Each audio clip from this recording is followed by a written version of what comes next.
The October wind whipped across the deck of the WWII as Lieutenant Colonel William Home watched Vancouver's skyline fade into the horizon. Behind him, nearly 2,000 Canadian soldiers stood at the rail, their faces a mixture of excitement and uncertainty. Few of them could have imagined that their destination would become one of the most tragic chapters in Canadian military history. Home commanded the Royal Rifles of Canada, a predominantly French-Canadian unit from Quebec that had been hastily selected for service in the Pacific. Alongside them sailed the Winnipeg Grenadiers, forming what would become known as Sea Force. The Royal Rifles of Canada and the Winnipeg Grenadiers sailed from Vancouver on October 27, 1941, aboard the WWII, escorted by HMC's Prince Robert. The selection of these two battalions had been swift and controversial. Major General Harry Crerar, Canada's Chief of the General Staff, had received an urgent request from the British War Office for Canadian troops to strengthen Hong Kong's defenses. The logic seemed sound, the presence of additional Commonwealth forces might deter Japanese aggression in the region, yet the choice of which units to send had been made with alarming haste, as the ship cut through the Pacific swells. The soldiers aboard had little inkling of the political maneuvering that had led to their deployment. The Royal Rifles had been chosen partly for their bilingual nature, representing Canada's dual heritage, while the Winnipeg Grenadiers brought Western Canadian representation to the force. Both units had been classified as suitable for overseas service, though neither had seen combat. The journey across the Pacific stretched for weeks, with the convoy making stops in Hawaii and the Philippines. During the long days at sea, the men trained as best they could in the cramped conditions. They cleaned their weapons, practiced drill, and listened to briefings about their destination. Hong Kong, they were told, was a vital British crown colony, a glittering jewel of commerce and civilization perched on the edge of the South China Sea. Major General Christopher Maltby, the British commander who would lead the defense of Hong Kong, had been less than enthusiastic about receiving these reinforcements. He knew that his position was precarious. The colony was surrounded by Japanese-occupied territory, and any serious attack would be difficult to repel. The addition of inexperienced Canadian troops, while welcome in terms of numbers, would not fundamentally alter the strategic situation as the WWII approached Hong Kong's magnificent harbor. The Canadian soldiers crowded the deck rails for their first glimpse of their new home. The city rose dramatically from the water, its peaks shrouded in tropical mist. Victoria Peak dominated the skyline, while the bustling harbor below teemed with junks, sampans, and merchant vessels. It was a sight that would remain etched in their memories for many. It would be one of the last beautiful things they would see. The Canadians arrived in Hong Kong on November 16th. As they disembarked, they were struck by the colony's cosmopolitan atmosphere. British officials in crisp white uniforms supervised the unloading, while Chinese dock workers moved with efficient purpose. The air was thick with humidity and the mingled scents of incense, cooking food in the sea. The integration of the Canadian forces into Hong Kong's defense scheme began immediately. The Royal Rifles were initially assigned to defend the northeastern section of Hong Kong Island, while the Winnipeg Grenadiers were positioned to guard the western approaches. Both units faced the daunting task of familiarizing themselves with unfamiliar terrain, while continuing their training in tropical conditions that were far removed from the Canadian prairies and forests they knew. The morning of December 8, 1941, dawned with an ominous stillness over Hong Kong. Colonel John Lawson, commanding the Canadian forces, had spent the night reviewing intelligence reports that painted an increasingly grim picture. Just hours earlier, the Japanese had launched their surprise attack on Pearl Harbor. And now radio broadcasts confirmed what many had feared. The Empire of Japan was at war with Britain and the United States. In the pre-dawn darkness, George MacDonald of the Winnipeg Grenadiers was manning an observation post on the Gin Drinkers Line, series of defensive positions stretching across the mainland New Territories. The line, built in the 1930s, was supposed to buy time for the main garrison to prepare Hong Kong Island's defenses. As the first rays of sunlight pierced the morning mist, MacDonald peered through his binoculars at the hills beyond, where intelligence suggested Japanese forces were massing. The attack, when it came, arrived with terrifying swiftness. At 8 o'clock in the morning, Japanese aircraft appeared over Hong Kong's airfields, their engines screaming as they dove toward the handful of obsolete aircraft that constituted the colony's air force. Within minutes, most of Hong Kong's air power was destroyed on the ground, leaving the defenders naked to aerial assault.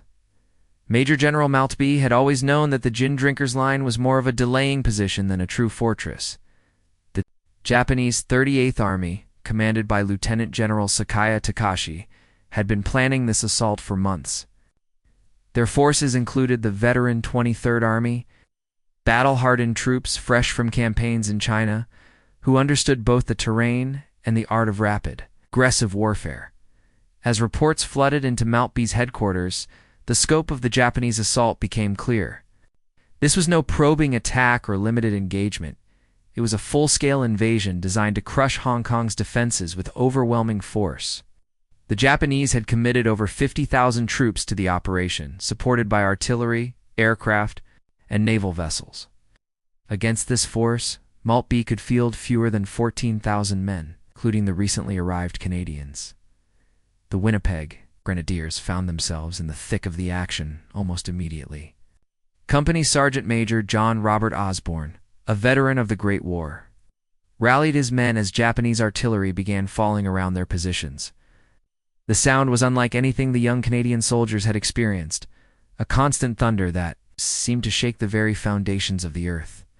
Through the smoke and confusion, you could see Japanese infantry advancing in coordinated waves, their bayonets glinting in the morning sun. The fighting along the gin drinkers' line was fierce but brief. The Japanese had studied the British defensive positions carefully, and they struck at the weakest points with devastating precision. By nightfall on December 8th, it was clear that the line could not be held. The order came to withdraw to Hong Kong Island, abandoning the mainland to the enemy. The withdrawal was a masterpiece of military organization under impossible circumstances. Units leapfrogged back through prepared positions, covering each other. As they moved toward the ferries that would carry them across the harbor to Hong Kong Island, the Royal Rifles, who had been held in reserve, now found themselves serving as a rear guard, helping to evacuate supplies and wounded men while under constant pressure from advancing Japanese forces. As the last ferry pulled away from the Kowloon docks, the men of Sea Force could see Japanese flags already flying over buildings they had defended just hours earlier. The speed of the collapse had been shocking, but there was no time for recriminations. Hong Kong Island now stood alone against the full might of the Japanese army, and every man knew that the real battle was just beginning. The morning of December 12th brought with it a deceptive calm that fooled no one. Hong Kong Island, now cut off from the mainland, had become a fortress under siege. From his command post in the Peninsula Hotel, Major General Maltby studied the tactical situation with growing concern. The Japanese had spent the previous 3 days consolidating their positions on the mainland, bringing up artillery, and preparing for the assault that everyone knew was coming. Captain Donald Bowie of the Royal Rifles stood on the slopes of Mount Butler, gazing across the harbor at the smoke-shrouded Kowloon Peninsula. Through his field glasses, he could see Japanese soldiers moving with methodical precision, setting up gun positions and supply dumps. The enemy was taking their time, which was both a blessing and a curse. It gave the defenders time to prepare, but it also allowed the Japanese to mass overwhelming force for their final assault.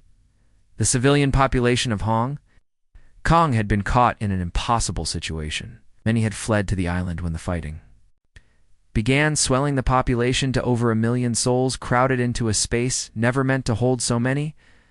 Food and water were becoming scarce, and the constant threat of aerial bombardment kept everyone on edge.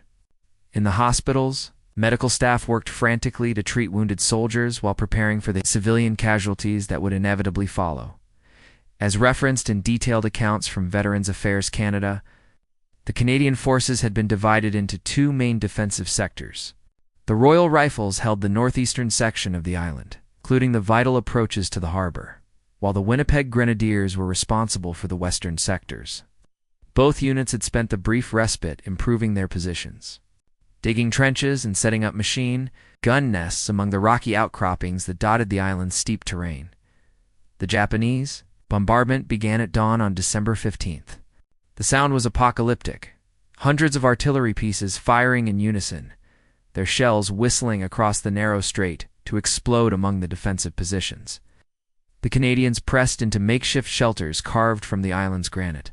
Foundations could only endure the storm of steel and wait for their chance to fight back. Lieutenant Colonel Home, crouched in his command bunker as shells burst around him, tried to maintain communication with his scattered companies. The telephone.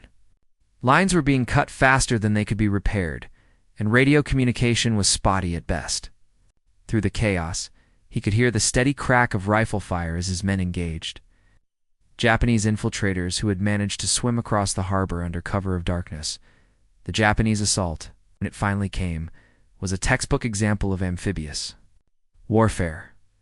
Under cover of the artillery barrage, small boats loaded with infantry began crossing the harbor. Defenders opened fire with everything they had, their rifles and machine guns sending tracer rounds streaking across the dark water. Many of the Japanese boats were hit and sunk, their occupants struggling in the oil-slicked waves. But others made it through.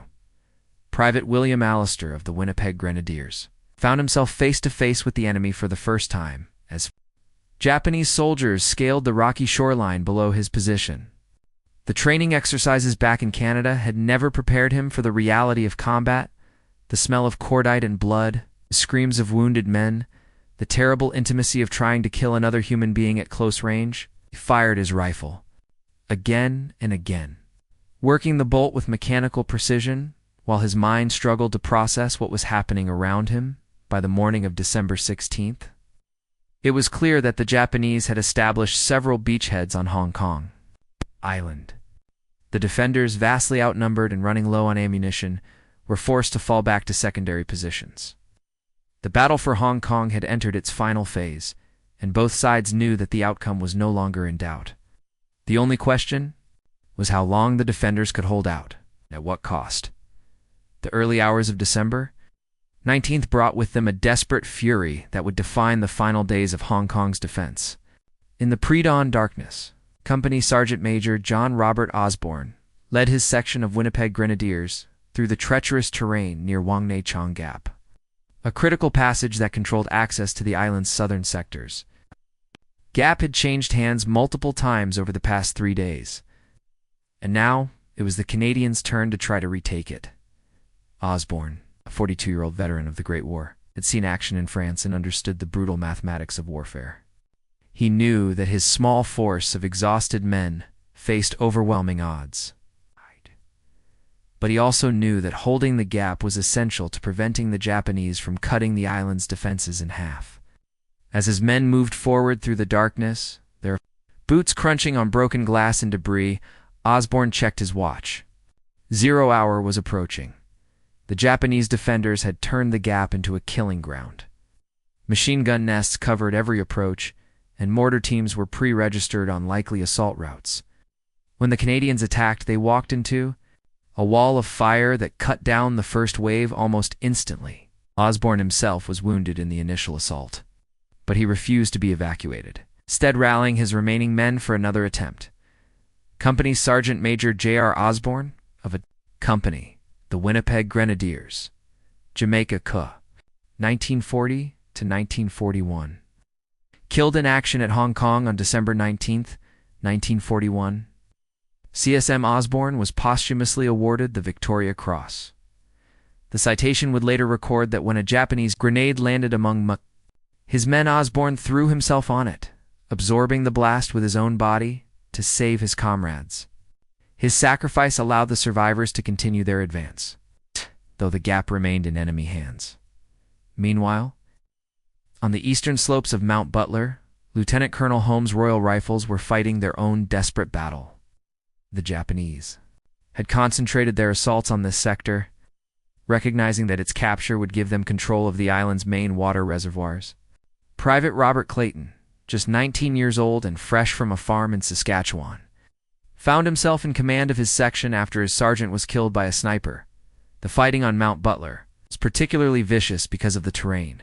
The rocky slopes provided natural cover, but they also channeled the battle into a series of close quarters. engagements where rifle marksmanship mattered less than raw courage. Clayton and his men held their position for 6 hours against repeated Japanese assaults, their ammunition running so low that they were reduced to throwing rocks when their rifles ran dry. Dr. John Crawford, Canadian medical officer attached to the Royal Rifles, worked tirelessly to evacuate wounded men from the front lines. The field hospital he had established in a converted school building was overwhelmed with casualties, and medical supplies were running dangerously low. Despite the constant danger from Japanese shelling, Crawford and his team made repeated trips to the forward positions, carrying stretchers through areas swept by machine gun fire. The Japanese assault was not merely a military operation, but a systematic attempt to break the defenders' will to resist. Prisoners were tortured and executed in full view of their comrades, and civilian areas were deliberately targeted to spread panic among the population. The psychological pressure was enormous, and many units began to crack under the strain.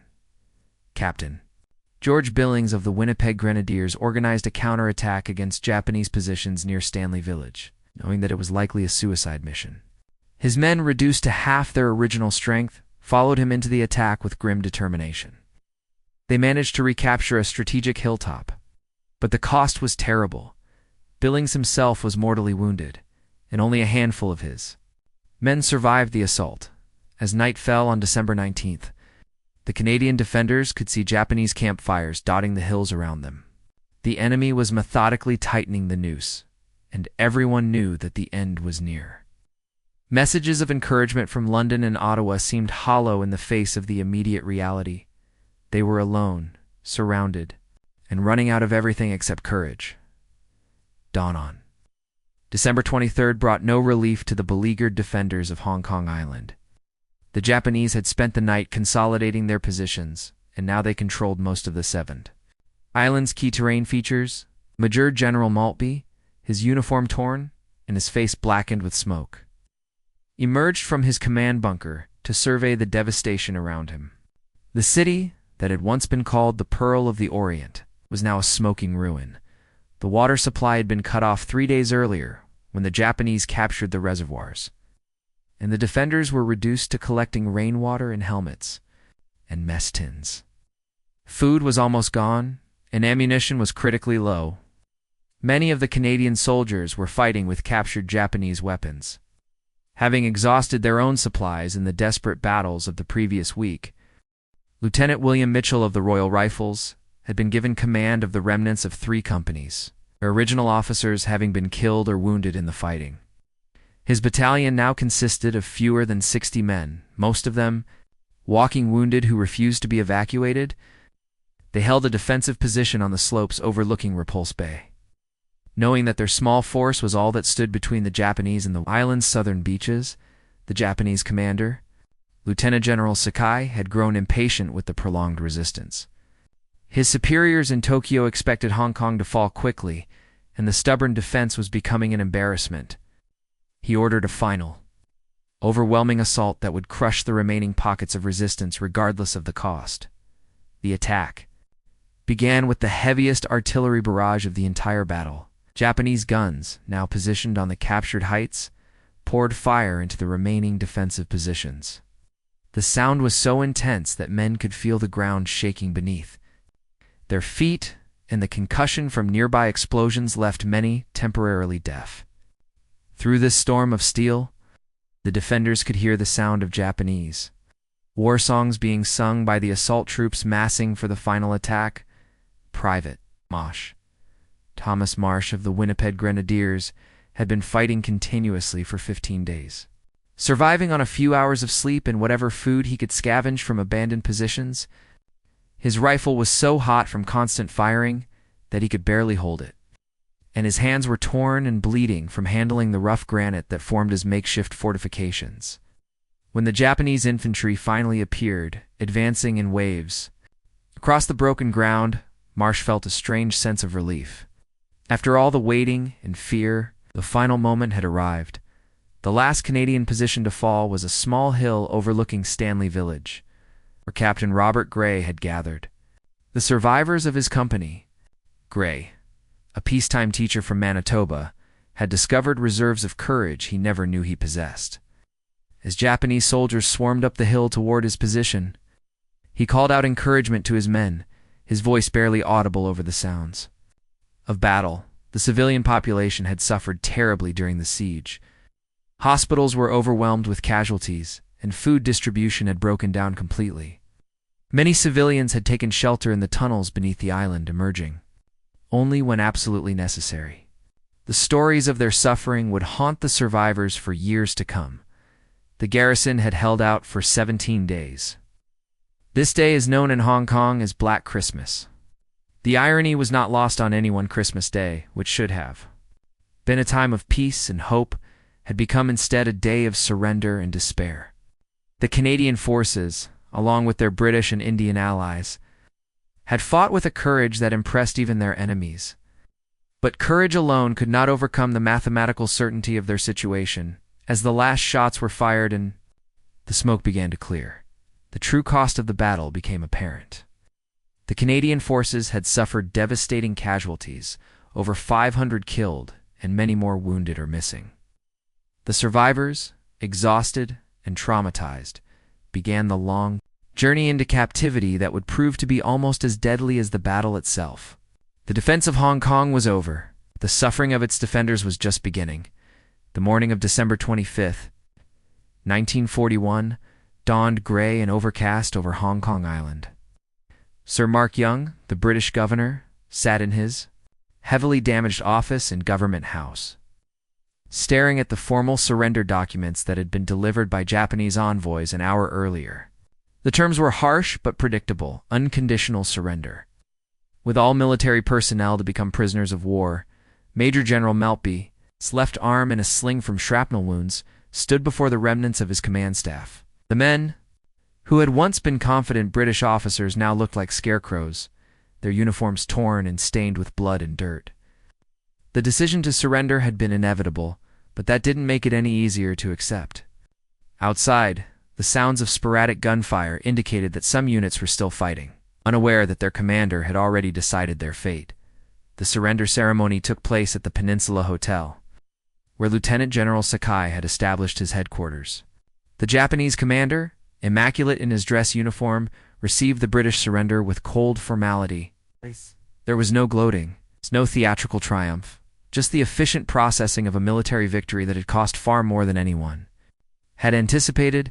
The Japanese officially reported 675 men killed and 2,079 wounded. Western estimates go as high as 1,895 dead and 6,000 casualties overall. The stubborn resistance of the defenders had exacted a terrible price from the attackers, though this was small consolation to the survivors, who now faced an uncertain future in Japanese prison camps. Colonel Lawson, the Canadian commander, had been killed 3 days earlier while leading a counterattack near Wangnechong Gap. His death had been a severe blow to morale, and his surviving officers now faced the responsibility of shepherding their men through the transition from soldiers to prisoners. Lieutenant Colonel Holm, now the senior Canadian officer, gathered his remaining men in a bombed-out school building to explain what was happening. The Royal Rifles and Winnipeg Grenadiers, units that had arrived in Hong Kong with such high hopes just 5 weeks earlier, were now reduced to scattered groups of exhausted survivors. Many of the young men who had waved goodbye to their families at Vancouver's docks would never see Canada again. The casualty lists, when they were finally compiled, would read like a roll call of small-town Canada: farmers and clerks, students, and laborers, all united in their sacrifice. Private MacDonald, who had survived the entire siege despite being wounded twice, helped carry his wounded comrades to the collection points established by the Japanese. The enemy soldiers, now that the fighting was over, showed a grudging respect for the defenders' courage. Some Japanese officers had been heard to comment that the Canadians had fought with an unexpected ferocity, especially considering their lack of combat experience. The civilian population emerged from their shelters to find their city transformed into a wasteland. Buildings that had stood for decades were reduced to rubble, and the harbor was littered with the wrecks of ships and boats. The human cost was even more devastating. Thousands of civilians had been killed or wounded, and many More faced starvation in the coming weeks. Dr. Crawford, despite his status as a medical officer, was not spared from captivity. The Japanese had little respect for the Geneva Convention, and medical personnel were treated no differently from combat soldiers. Crawford's medical supplies were confiscated, and he was forced to watch helplessly as wounded prisoners died from infections that could have been easily treated under normal circumstances. The march to the prison camps began on December 27th. The survivors of the battle, many still bearing fresh wounds, were forced to walk through the streets of Hong Kong, while Japanese photographers recorded their humiliation. The images would later be used for propaganda purposes, showing the world that the mighty British Empire could be defeated by Asian forces.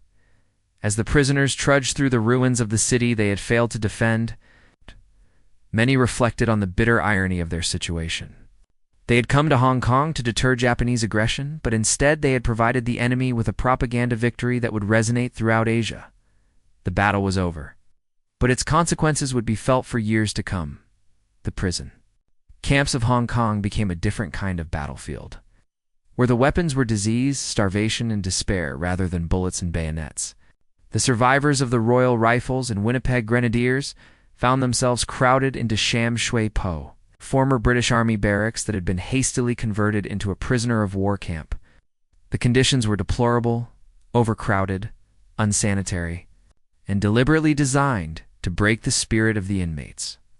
Captain Mitchell, now the senior Canadian officer in the camp, struggled to maintain military discipline and morale among his men. The Japanese guards were brutal and unpredictable, and any sign of resistance was met with savage punishment. Somehow, the Canadians managed to maintain their sense of identity and purpose. They organized classes, shared what little food they had, and cared for their sick and wounded comrades with whatever resources they could find. The death toll in the camps was staggering. Men who had survived the battle for Hong Kong succumbed to dysentery, malnutrition, and untreated wounds.